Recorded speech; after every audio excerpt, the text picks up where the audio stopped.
बड़े बड़े पॉडकास्ट देखने का टाइम नहीं है, कोई बात नहीं, ये चैनल को सब्सक्राइब कर लो। पॉडकास्ट की जो सबसे बेस्ट बातें होगी मेरे पॉडकास्ट की, वो इस चैनल पे मैं डालता रहूँगा शॉर्ट क्लिप्स में, ताकि आप शॉर्ट टाइम पे बहुत सारी नॉलेज गेन कर सको। Now let's start. ग्रैटिट्यूड भी एक बहुत इंटरेस्टिंग टॉपिक है जिसके ऊपर कई बार बात होती है। जब भी मैनिफेस्टेशन की बात होती है, ग्रैटिट्यूड एक टॉपिक हमेशा ही आता है। क्यों इतना इंपॉर्टेंट है आपको लगता है ग्रैटिट्यूड रखना, और उसको कैसे करना चाहिए? आप कुछ ऐसा प्रैक्टिकली आप करते हो ग्रैटिट्यूड के एक्सरसाइज? रोज़ मेरी प्रैक्टिस के अंदर अगर कोई चीज़ रोज़ डेली शामिल है तो वो ग्रैटिट्यूड ही है। मैं अगर एफर्मेशन की और विजुअलाइजेशन की बात करती हूँ तो वो ग्रैटिट्यूड से जुड़ी हुई ही बात होती है। ग्रैटिट्यूड आपकी मैनिफेस्टेशन को 100 गुना बढ़ाता है। मतलब ये बहुत पावरफुल है। आप कुछ भी मैनिफेस्टेशन के लिए कोई भी मेथड मत करो, आप सिर्फ ग्रैटिट्यूड करो। आप सिर्फ इतना बोलो, मेरा आज का दिन अच्छा है। आप देखो आपके दिन के अंदर जितनी भी चीज़ें हैं धीरे धीरे करके वो अच्छी होने लग जाएंगी। ग्रैटिट्यूड बहुत बड़ा रोल प्ले करता है। हर एक रिलीजन के अंदर भी आप देखेंगे तो कृतज्ञता के लिए हमेशा बोला गया है कि आप शुक्रगुजार हो जाओ, थैंक यू बोलो, है ना। थैंक यू बोलो, आप धन्यवाद बोलो, हर चीज़ के लिए आप धन्यवाद बोलो। आपके पास में एक प्लेट पर खाना आ रहा है ना, आप उसके लिए धन्यवाद बोलो। आपका खाना जो है ना, वो कभी भी ईश्वर आपको भूखा नहीं मारेगा, आप भूखे नहीं रहोगे, क्योंकि वो धन्यवाद की जो पावर है ना, वो आपको वो चीज़ दिलवा ही देगी। आप मैनिफेस्ट करते चले जाओगे और आप ऐसा जीवन जियोगे। तो धन्यवाद सच में बहुत ज़्यादा पावरफुल है। ग्रैटिट्यूड सीरियस लेवल पर मैनिफेस्टेशन की अगर मैं बात करूं तो मत करो भाई, कोई मैनिफेस्टेशन टेक्निक सीरियसली मत करो, कोई भी मत करो, ग्रैटिट्यूड कर लो। वो क्योंकि आई थिंक कोर है एक, मुझे लगता है वो आप नहीं करोगे तो भी वो एक कोर है कि जब आप दिल से शुक्र करने लग जाते हो ऑटोमेटिकली, आपने बोला ना, वो एक अच्छा पॉजिटिव स्टेट में आप चले जाओगे। और आई think manifestation is all about being at that positive state, और वो पॉजिटिव फील करते रहना, एक अच्छा फील करते रहना, ताकि आपके साथ अच्छी चीज़ें होती रहे। और लाइफ को हमेशा ग्लास फुल की तरह रख के देखने की कोशिश करना। और वो जब आप ग्रैटिट्यूड रखते हो तो ऑटोमेटिकली वो चीज़ होना चालू हो जाएगी। तो ये आपने बहुत अच्छी पावरफुल बात बोली। मुझे लगता है ये वाली बात अगर आप इस पॉडकास्ट से कुछ भी नहीं लेके जाना तो ये एक चीज़ लेके जाओ कि डेली ग्रैटिट्यूड करना स्टार्ट कर दो। बाकी सारी एक्सरसाइजेज टेक्निकलिटीज़ में आप मत जाओ, सिर्फ शुक्र करना स्टार्ट कर दो। शुक्र करो कि आप ये वीडियो देखने मिल रहा है आपको, क्योंकि मैक्सिमम लोग के पास नहीं मिलता है। आपको पता है, मैंने एक वीडियो देखा था, रील देखा था, मुझे काफ़ी अच्छा लगा वो रील। मतलब ऐसा 2 ऑप्शंस थे, वो लड़का एक लड़के ने वीडियो बनाया था। एक साइड पे था कि give me $1 million may be, ऐसा कुछ तो था, और दूसरे साइड पे था better life than 80% of the people of the world. तो उसने 80% वाला चूज़ किया और फिर कुछ भी नहीं बदला वो जहाँ था वही था। तो उससे लेसन ये मिला था कि तू जहाँ पे अगर हम लोग ये इंटरनेट यूज़ कर पा रहे हैं, हम अगर हाँ, इतने अच्छे से, अगर इलेक्ट्रिसिटी है, पानी है, आप 80% लोगों से ऑलरेडी अच्छी लाइफ जी रहे हो, यस, तो यार उस चीज़ का ग्रैटिट्यूड क्यों नहीं कर रहे हो? क्योंकि आप देखोगे पूरे वर्ल्ड में दुनिया भर के प्रॉब्लम्स चल रहा है, हर जगह वॉर ड्रिवन कंट्रीज़ है, हर जगह पे बहुत इश्यूज़ है। बट थैंकफुली हम इतनी अच्छी कंट्री में हैं, इतने अच्छे जगह पे हैं जहाँ हम सब खुशी से रह सकते हैं। We have lot of opportunities और सुविधाएं हैं जो बहुत लोग जिसके सपने दिखते हैं, राइट। एक और वही मेरे दिमाग में आ गया, मैंने लास्ट टाइम भी बोला था कि कई बार है ना, 2 टाइप के लोग बहुत अलग तरीके से ज़िंदगी जीते हैं। एक वॉर ड्रिवन, एक बच्चों से पूछा गया जो लोग अच्छे टाइम में जी रहे हैं, उनसे पूछे कि आपके सपने क्या है, तो बच्चे ने कहा लैम्बोर्गिनी चाहिए, अमीर बनना है, मिलियनेयर बनना है, ये वो। बट वहीं वॉर ड्रिवन बच्चों से पूछा गया कि आपका सपना क्या है, तो उनसे पूछा गया, मेरा सपना है कि मुझे एक ब्रेड मिल जाए, मुझे मेरी बहन मिल जाए जो मर गई है, मैं अपने डैड को ऑफिस से देखना चाहता हूँ। तो वो भी एक पर्सपेक्टिव शिफ्ट वो वीडियो से मुझे मिला, तो मुझे काफ़ी सही लगा कि यार हम क्यों नहीं ग्रैटिट्यूड कर रहे। We have people who love us, जिन्हें हम प्यार करते हैं, वो है मैक्सिमम, हम अच्छी जगह पे हैं। तो यही चीज़ से तो एटलीस्ट इससे तो ग्रैटिट्यूड करना स्टार्ट करो, नहीं तो कुछ नहीं। तो आई डोंट नो मैंने किससे सीखा था ये, कि सबसे इंपॉर्टेंट आपकी सांस है। सबसे इंपॉर्टेंट कुछ नहीं है तो आपकी सांस है। जब तक आपकी सबसे सांस ज़्यादा है, ग्रांटेड है ना, हाँ, सबसे सबसे सबसे ज़्यादा ग्रांटेड हाँ है। हाँ पता ही नहीं आधे से ज़्यादा लोगों को कि वो सांस ले रहे हैं, हाँ, वो सिर्फ जी रहे हैं। अगर वो सिर्फ अपनी सांस के लिए भी ग्रेटफुल हो जाए ना, आधा मामला हो गया सही। और एक्चुअली में सबसे इंपॉर्टेंट वही है। हाँ, सबसे इंपॉर्टेंट राइट एक चीज़ जो हमारे लिए वो है सांस। नाक बंद कर लेंगे 2 3 5 सेकंड 10 सेकंड, जितनी भी अपनी कैपेसिटी है, में भी 1 मिनट तक रोक लेंगे, उसके बाद तो हालत ख़राब होना चालू हो हालत जाएगी। ख़राब होना शुरू हो जाएगी। बट क्योंकि वो इतने अबेंडेंटली हमारे पास इतने ईजिली अवेलेबल है, इसलिए हमको वो दिखता नहीं है, यस, राइट। तो इसलिए आपके पास जो कुछ भी है ना, सिर्फ उसके लिए आप ग्रेटफुल रहो बस। मैंने जब अपना घर मैनिफेस्ट किया ना, तो जो घर में मैं पहले रह रही थी, जिससे मैं यहाँ शिफ्ट करके आई हूँ, मैं उसके लिए ग्रेटफुल थी कि वाह यार ये भी अच्छा है, इसके वॉल्स अच्छी है, कितने हमें प्रोटेक्ट करता है ना, हर मौसम से हमें प्रोटेक्ट करता है। मेरे हर कमरे के एसी के लिए थैंक यू, मेरे हॉल के लिए थैंक यू, मेरे वॉशरूम्स के लिए थैंक यू, मेरे किचन के लिए थैंक यू। और मैं खुश हूँ, मैं सच में कृतज्ञ हूँ, मैं थैंकफुल हूँ कि मेरे पास में ये घर है जो मुझे रखता है। और मैं किराए से भी अपने घर में ऐसे ही आई थी। जब मैं पहले शुरू में किराए पे रहती थी ना, मैं वो किराए के घर के किराया देने में मैं ग्रेटफुल होती थी, बताइए आप। मतलब मैं अगर किराया दे रही हूँ ना, तो मैं इस चीज़ में बहुत ज़्यादा खुश होती थी और ग्रेटफुल होती थी कि मैं आज इतनी कैपेबल हूँ भाई, कि मैं खुद से कमा करके, थोड़ा सा ही मेरा किराया था, 2200 रुपये किराया था तभी मेरा, तो वो किराया भी मैं निकाल सकती हूँ, पापा से नहीं लेने, मम्मी से नहीं लेने, किसी से नहीं लेने। लेकिन आज मैं वो किराया निकाल सकती हूँ, यही अपने आप में बहुत बड़ी बात थी। और मैं इसके लिए ना ऐसे नहीं थी कि ईगो से भरी हूँ, मैं ऐसी थी कि मैं कितनी ग्रेटफुल हूँ यार, मैं कर सकती हूँ ना, यानी कि मैं कर सकती हूँ।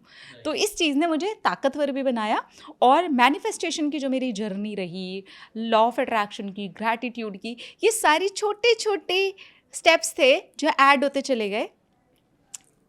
और राइट आज हम बात कर रहे हैं इस बारे में। राइट आई थिंक ये जो बैलेंस है ना, ये होना बहुत ज़्यादा इंपॉर्टेंट है। कई बार लोग है ना इतना ज़्यादा डिज़ायर और उस चीज़ के पीछे चले जाते हैं कि अगेन वो नेगेटिव शिफ्ट हो जाता है, एक ऑब्सेशन आ जाता है जो लोगों को ही तकलीफ देने लग जाता है, और जो चीज़ें इजीली हो सकती थी वो भी उनके लिए डिफिकल्ट हो जाती है। मैंने कई सारे लोगों को देखा हूँ, मतलब मैं बोलता हूँ कि अपने गोल्स लिखो, मे बी कमेंट में लिखो, तो लोग ऐसे ऐसे गोल्स लिखते हैं कि मैं देखे $10 million, $100 million, जबकि ये यूजुअली वही बच्चे हैं जो शायद से 1,000 रुपये भी नहीं कमा रहा है। तो कुछ अनरियलिस्टिक सा एकदम ही ऐसे चीज़ें मत करने लग जाओ स्टार्टिंग में, मुझे लगता यस, है। या तो ऐसे कुछ लोग ऐसे होते हैं कि एकदम अंधाधुंध डिज़ायर लेने लग जाएंगे, उसके ऊपर काम करेंगे, या तो एकदम जो बहुत ही ज़्यादा जहाँ पे हैं उसको कोस रहे हैं। एक बीच में मुझे लगता है ना, एक वो होना बहुत ज़रूरी है। जैसे आपने कहा ना कि हाँ, घर तो चाहिए बट अभी जहाँ पे हूँ मैं वहाँ पे खुश हूँ। खुश रहो। राइट। इसे ही मैं कह रही थी कि आप ग्रेटफुल रहो। आपके पास जो है ना, आप देखिए, खाने की थाल के सामने हमें बचपन से ही सिखाया गया कि थैंक यू बोलो, धीरे धीरे छूट गया। पानी पी रहे हो, थैंक यू बोलो। सांस ले रहे हो, थैंक यू बोलो। आज सुबह सुबह आपका दिन शुरू हुआ है, थैंक यू बोलो। मेरे पापा ने सिखाया, जब हम मतलब बिल्कुल छोटे से मैंने ये चीज़ देखी थी अपने घर में।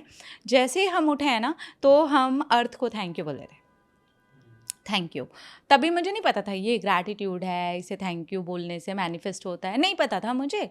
लेकिन जब मैंने पूछा अपने फादर से कि ये क्यों करना है, तो फिर उन्होंने बताया कि अरे हमें संभाल करके रख दिया, हम इसके ऊपर रहते हैं, इसी के ऊपर हमारा घर है, इसी के ऊपर बैठ के खाना खाते हैं, इसी के ऊपर हमारा जीवन चल रहा है ना, अर्थ ना हो तो हम भी ना हो। तो मुझे ये बात बड़ी क्लिक कर गई माइंड में। मैंने कहा हाँ, लेकिन आज समझ में आता है ये मैनिफेस्टेशन है भाई। आप ग्रैटिट्यूड जितना एक्सप्रेस करते हो, उतना वो चीज़ आप बढ़ा लेते हो। राइट। ये लॉ ऑफ अट्रैक्शन और मैनिफेस्टेशन मुझे अच्छा लगता है। It's a very good thing जिस जो है ना हमें जोड़ सकती है, मुझे लगता है। चाहे आप कोई भी रिलीजन के हो, कोई भी रेस के हो, I think manifestation is a very powerful way to connect. क्योंकि हर रिलीजन में ना ऐसी कुछ ना कुछ मैनिफेस्टेशन वाली चीज़ होती है। जैसे हमारे में ना हमें बोलते हैं कुछ भी रहेगा, अल्हम्दुलिल्लाह की तस्बीह बोलो। अल्हम्दुलिल्लाह मतलब अल्लाह का शुक्र है। Thank you. हाँ, थैंक यू, वही ग्रैटिट्यूड है, उसकी तस्बीह करते रहो। सुबहान अल्लाह मतलब कुछ अच्छा दिखा, सुबहान अल्लाह मतलब इट्स वेरी ब्यूटीफुल। आप एक पॉजिटिव स्टेट में हो जब वो तस्बीह आप कर रहे हो। सो आई थिंक वो हर रिलीजन में होता है और हमें हमेशा सिखाया जाता है बचपन से। बट हम लोग कहीं ना कहीं ना हम अपने रिलीजन, अपने कल्चर, अपनी चीज़ें जो अच्छी है उसको ही भूलते जा रहे हो, और बहुत ज़्यादा वेस्टर्नर्स से इन्फ्लुएंस हो रहा है, जो पर्सनली मुझे सही नहीं लगता है। क्योंकि हमारे पास बहुत अच्छी अच्छी चीज़ें हैं, बट हम उनकी ही वैल्यू नहीं कर रहे हैं। हम बस उनसे इंस्पायर हो रहे हैं जिन लोग खुद बेड़ा गर्क चल रहा है वो लोग का रिलेशनशिप वाइज देखा। हाँ, एक चीज़ में मुझे लगता है वेस्टर्नर्स बहुत अच्छा कर रहे थे, अभी उनका भी हालत ख़राब हो रही है, वो फाइनेंशियली, हाँ, economically they were very good, but अभी वहाँ पे भी काफ़ी इश्यूज हो रहे हैं। आई थिंक हमारा इंडिया का टाइम वैसे अच्छा चल रहा है, अभी और अच्छा चलेगा फाइनेंशियली भी। उसके पीछे और भी बहुत रीजंस है ना। हाँ हाँ। हम बहुत लेट आए यहाँ तक आज़ाद होते होते, हाँ, ये भी है। है ना। बहुत रीजंस है, देखिए उसके पीछे बहुत सारे रीजंस हैं। हम्म। और उसमें भी हम अब आके खड़े हो गए हैं ना, हम Right. अभी बहुत अच्छा करने वाले हैं। राइट, ऑब्वियसली नहीं, वो हो भी रहा है। बोलते हैं ना, आने वाला डेकेड इंडिया का ही है। We have a lot of youth, we have lot of positive people, but ये इंपॉर्टेंट है, ये जो यूथ है, ये जो एनर्जी है हमारे पास, जो पूरी दुनिया में अभी किसी के पास भी नहीं है, वो एनर्जी सही जगह पे यूज़ हो, और वो एनर्जी इन नेगेटिव चीज़ों में ख़त्म ना होती। जैसा हमने स्टार्ट किया था पॉडकास्ट में, बात कर रहे थे हम, मैक्सिमम नेगेटिविटी चल रही है, मैक्सिमम लोग न्यूज़ ही देख रहे हैं, मैक्सिमम लोग ऐसे क्राइम, पेट्रोल, ये सारी चीज़ें। ठीक है यार, may be I once in a blue moon आपने देख लिया, कोई बात नहीं, बट उसको इतना ओवर इंडल्ज करके उसमें अपनी इतनी नेगेटिव एनर्जी मत डालो कि आपके पास जो आप चीज़ें कर सकते हो वो भी ना हो पाए और आप सिर्फ एक दूसरे को गालियाँ देते हुए नीचे कमेंट में दूसरे लोगों को डाउनग्रेड करते हुए आप अपनी कोई एनर्जी मतलब नहीं। वेस्ट कर दो, राइट? Exactly right. वही है कि आप क्या कंज्यूम कर रहे हो। आप हमारा यूथ हो, आप आने वाली हमारी जनरेशन हो, आपसे हम ये बोलेंगे कि वाह आप आ गए हमारी लाइफ में ना, और आप आ चुके हो, ठीक है, तो एटलीस्ट वो कंज्यूम करो, जंक मत खाते रहो। जैसे हम मुंह की बात करते हैं तो हम जंक की बात करते हैं ना, रोज रोज खाओगे तो क्या होगा शरीर का। बिल्कुल ऐसे आप आंखों से क्या कंज्यूम कर रहे हो वो भी आपके अंदर ही जा रहा है, और बहुत तगड़े तरीके से जा रहा है। आप जो सुन रहे हो ना वो आपके अंदर ही जा रहा है, और इतना सॉलिड तरीके से जा रहा है ना कि वो मैनिफेस्ट होगा फिर। तो जो आप खा रहे हो ना वो मैनिफेस्ट हो रहा है ना, शरीर पर नज़र आ रहा है। कल को या तो आपको कोई बीमारी हो रही है, या आपको कोई तकलीफ हो रही है, या आप बहुत ज़्यादा ओबेस होते जा रहे हो, या फिर कुछ भी इशू हो रहा है, Right, आपको कोई exactly, फिजिकल हो इशू गई। हो रहा है ना, तो वो आपको इश्यूज हो रहे हैं, आपको डिसीज़ हो रही हैं, जो कुछ भी हो रहा है। और बिल्कुल ऐसे ही जब डिसीज़ की बात आती है तो हम क्या देख रहे हैं, इससे थोड़ी ना कोई बीमारी हो रही है, आपको पता थोड़ी ना चल रहा है कि आपको अभी कौन सी बीमारी हो रही है, और आप मैनिफेस्ट करने वाले हो। सो बी केयरफुल। हाँ, कुछ बच्चे हैं जो एग्ज़ाम्स देने के लिए न्यूज़ देखते हैं, उनके लिए वो ज़रूरी भी राइट, है ना, तो वो देखिए राइट, आप, लेकिन आप बस उतना ही रखिए जितना आपके एग्ज़ाम के लिए ज़रूरी है। राइट। ये आपने अच्छा पॉइंट बोला। एक चीज़ है कि कॉमन सेंस पे रखिए, ब्लाइंडली किसी भी चीज़ को फॉलो नहीं करना है, आपको समझना है कि आपके लिए क्या ज़्यादा इंपॉर्टेंट है। If it makes sense to you, जैसे अगर आपको पढ़ाई के लिए देखना तो ठीक है, वेरी दैट्स गुड, बट अगर आप सिर्फ टाइम पास करने के लिए देख रहे हो तो दैट्स नॉट गुड। यहाँ पे वही कॉमन सेंस आना ज़रूरी है, वरना कई बार लोग ऐसा होता है ना, कहीं पॉडकास्ट पे वीडियो देख लिया, कहीं कोई बात सोच लिया, उसको ब्लाइंडली फॉलो करने लग जाते हैं। मुझे लगता है वो भी नहीं करना चाहिए आपको। आपको सीखना चाहिए और फिर देखना चाहिए कि आप प्रैक्टिकली अपनी लाइफ के लिए एप्लीकेबल है कि नहीं। और उसके साथ साथ वही जो आपने बात बताया, अगर आपको ये बातें काम की लगी होगी तो do check out the full podcast यार, जाके देखो, डिटेल में चीज़ों को समझो, तब ज़्यादा अच्छे से समझ में आएगा, ज़्यादा अच्छे से आप अपनी ज़िंदगी में चीज़ें अप्लाई कर पाओगे। Thanks so much and subscribe this channel.